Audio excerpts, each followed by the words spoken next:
Okay, item 9A, presentation, discussion, review of proposed development for Embers Grill, formerly identified as a Red Creek Dance Hall. Beth Ann. Yes, sir. Back in August, city staff had received a request from Dave Sanders, a civil engineer with Sanders Engineering.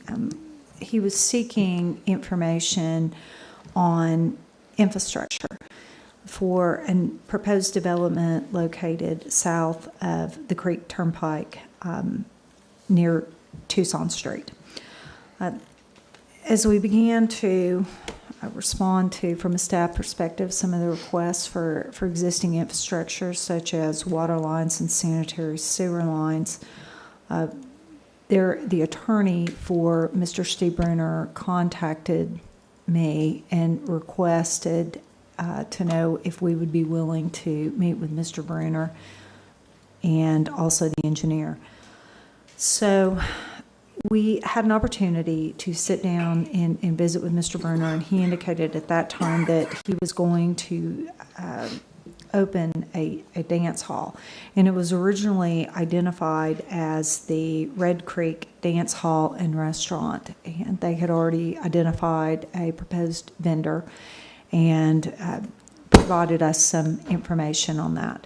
Now, one thing that's very important about that particular development, I think if you've driven along the Creek Turnpike in that particular area, you can see that there is a structure that's going up and appears to be nearing completion. No city services are being provided at that particular facility. It's my understanding they're utilizing well water and that they're using an aerobic system for sanitary sewer. So we were advised by the city manager to bring it before council, which we did back in the fall. Additionally, Mr. Stevens, the city's economic development coordinator, and I met with Mr. Bruner and his attorney. Then we had another opportunity to allow the mayor and the former vice mayor to meet with Mr. Bruner, his attorney. I also contacted Jared Cawley, who is an attorney with Bama Industries, because he was so instrumental in addressing the prohibition of gaming at a different but very closely located site. And we asked him to come in, and we sat down and visited with him as well. Now, obviously, one of the main concerns that we had was the possibility of gaming. This is, of course, a Creek Nation allotment. Whenever things like this happen, I think that rumors tend to get started, and so we tried to maintain close contact with Mr. Bruner, with his attorney, and also with the engineer. And I believe that the city manager, and the mayor, and I all communicated that gambling in any form would not be well received by the council or by the citizens. And so one of the things that we discussed from a staff perspective was exploring the possibility of providing access to city services such as water and sanitary sewer, with the condition that there would not be any gaming whatsoever. One of the things that was kind of interesting about this as we began to work through the process was they had retained an architecture firm, and in addition to the existing facility, which is not yet open but supposedly will be open in August, the Embers Grill, they were also proposing large area of that particular tract for multifamily. They were proposing an outdoor events area. They were also proposing a retail area to include restaurants.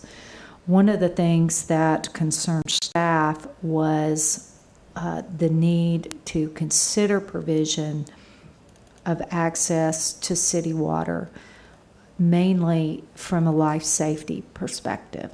I don't believe that the city, from a legal standpoint, would be required to provide water and sanitary sewer. Now, certainly we could end up in litigation over that, but in order to protect, especially the nearby residents, it was certainly something that we were willing to entertain recommending to council, so long as the provisions were that no gaming would take place on this site.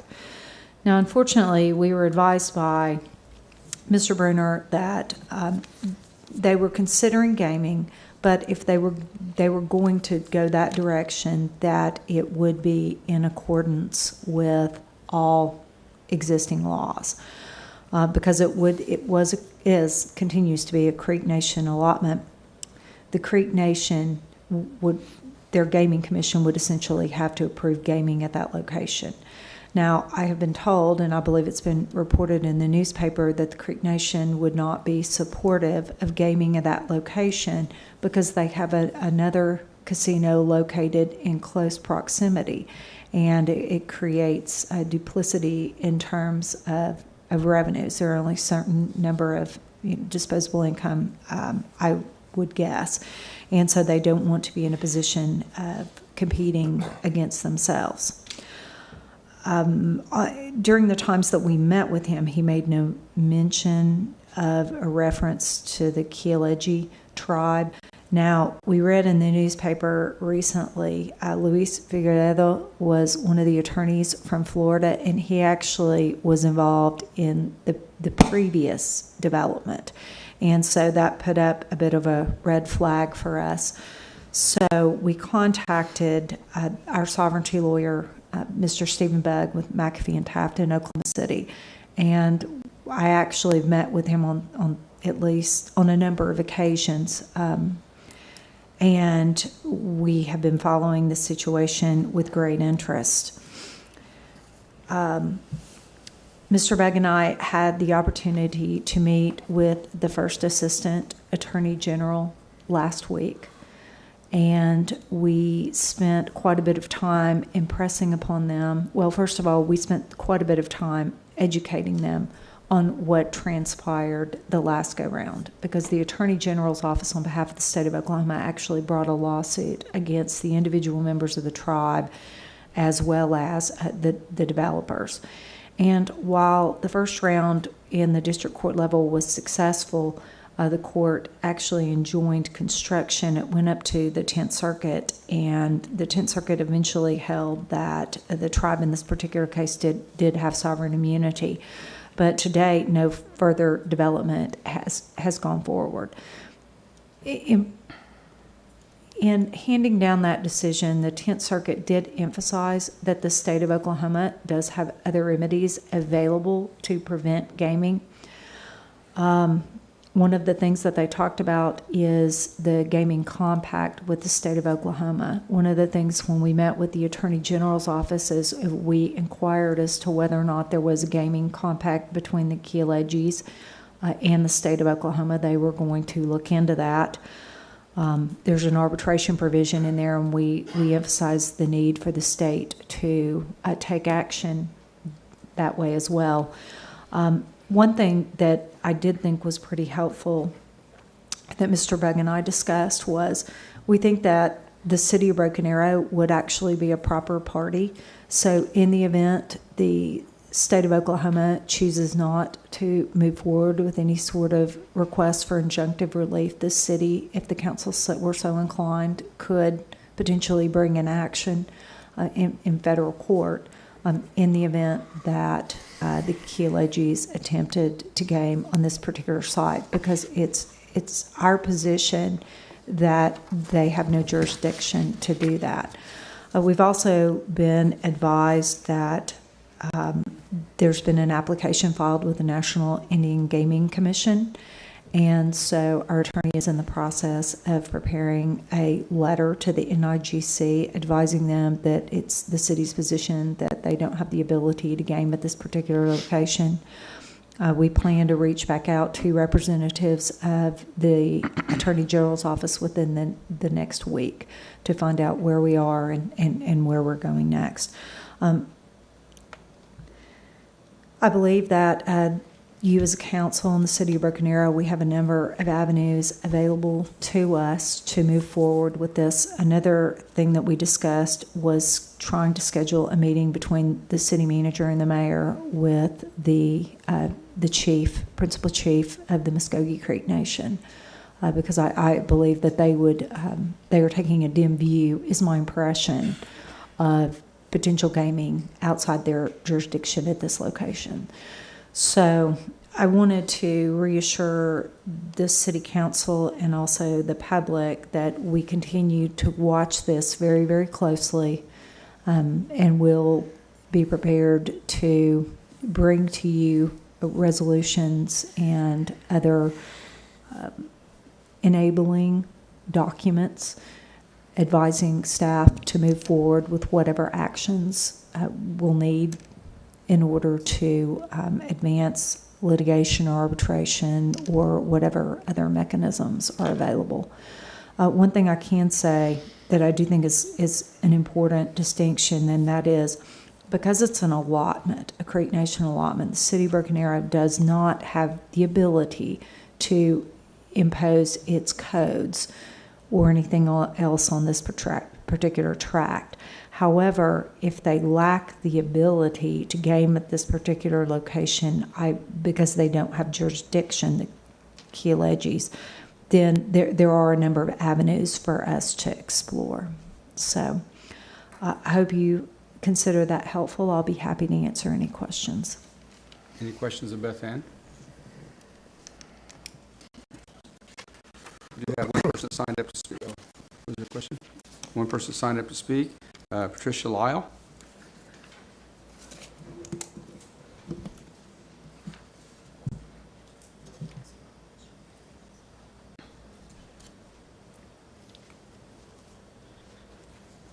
Please state your name and address. Patricia Lyle, 7204 South Peach Avenue here in Broken Arrow.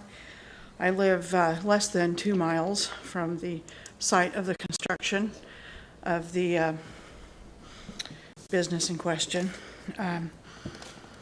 What I'm hearing tonight further adds to my apprehension, because what I'm hearing, counsel from the attorney, is more of a defensive position, and it would be my desire that the city council take a more proactive position with this.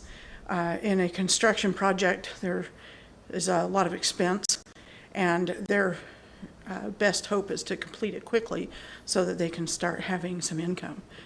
And if I were in a position to request a stop to the construction until all of these issues got sorted out, that's what I would want. And I speak for myself and a lot of other residents that are within a very short distance of this location.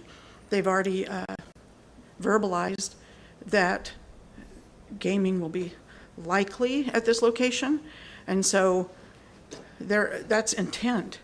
They have total intention of trying to bring that in the back door, and so I say stop them before they start making any money, because how long does it take to install some machines and have it happening before you even know it's happening?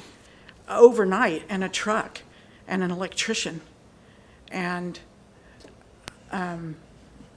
it's so close to an elementary school.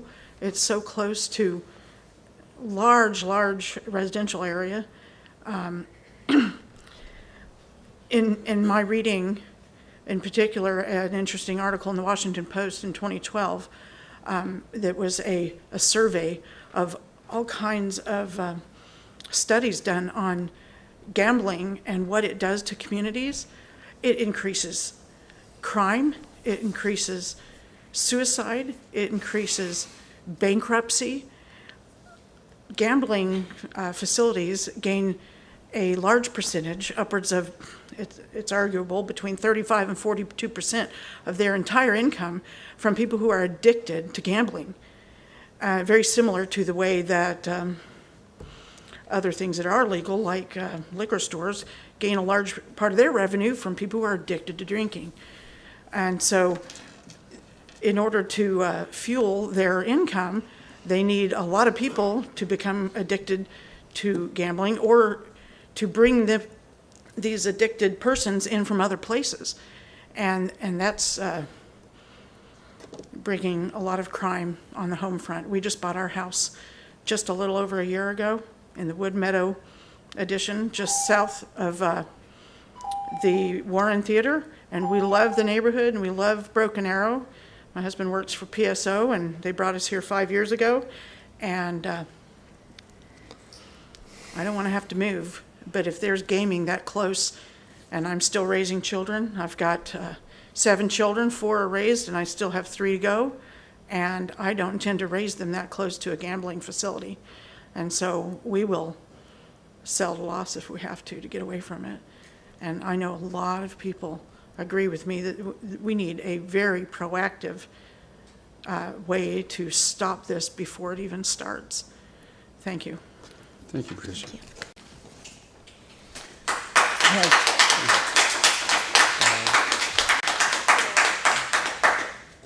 Has, You're off.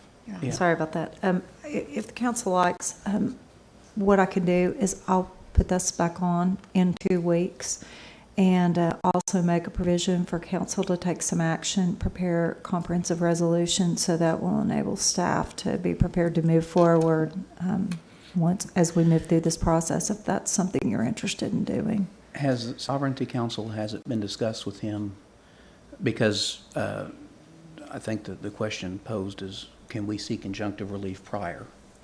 And has that question been I'm putting my lawyer hat on. I'm trying to think what legal grounds we have for injunctive relief at this point. Has that been discussed with the sovereignty attorney? It's something that we've briefly discussed, but